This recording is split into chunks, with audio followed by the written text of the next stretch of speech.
Hey guys, what's up? So today we're going to be learning about how to jump, along with looking at a few common mistakes riders make when starting out.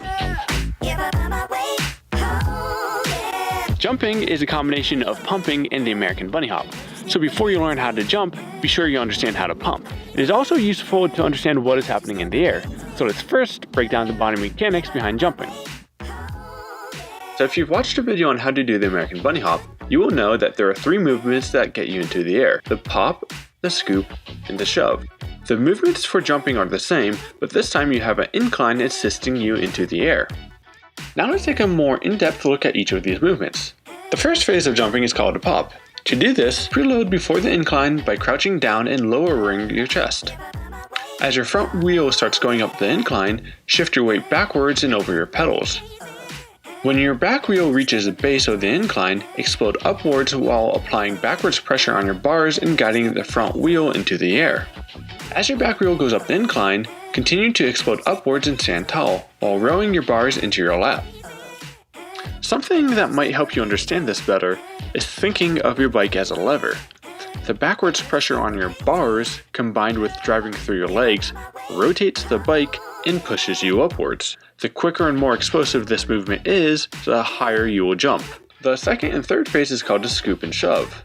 When your back wheel leaves the lip, curl your toes around your pedal and scoop upwards, absorbing your bike up into your body.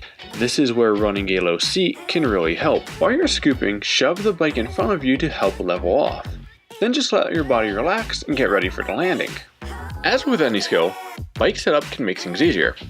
If possible, use a bike with an aggressive geometry that will allow you to lower your seat and maximize the range of your body movement. Next, use platform pedals. If you find your feet coming off the pedals, this is a sign that your technique needs some work. Now let's look at a few different ways you can learn how to jump your bike.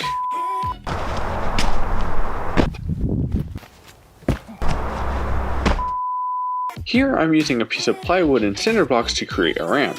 Get a feel for the ramp by approaching it slowly and then rolling it.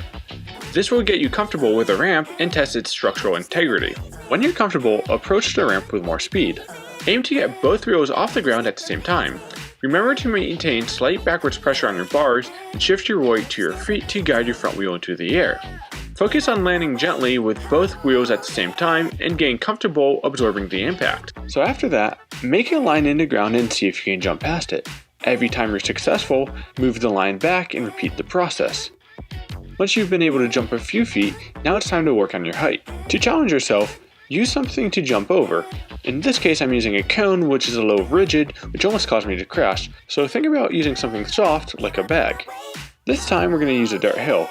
It's roughly 2 to 5 feet tall and has a 30 to 45 degree incline. A steep transition will make it easier to get airborne, and a nice flat landing will minimize your chance of crashing and getting hurt.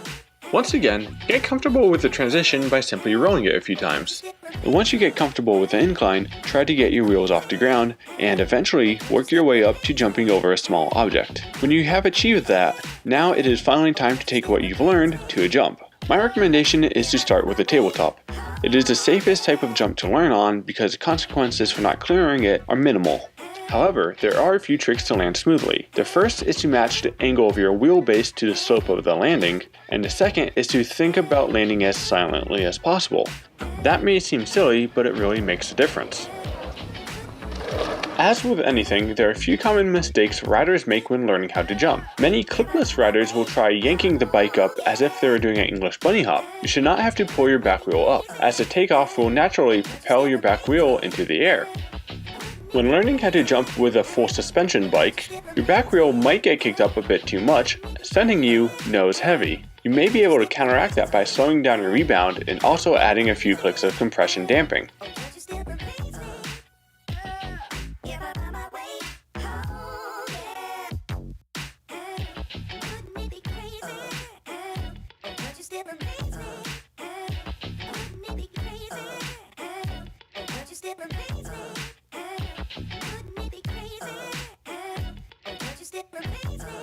So I hope that helps. If you have any questions about this skill or any other skills, leave your questions in the comments below. I'll have a text version of this video up on my website with some additional information that I won't be able to fit in the video. As always, my name is Phil Metz. Thanks for playing bikes with me today, and I'll see you next time.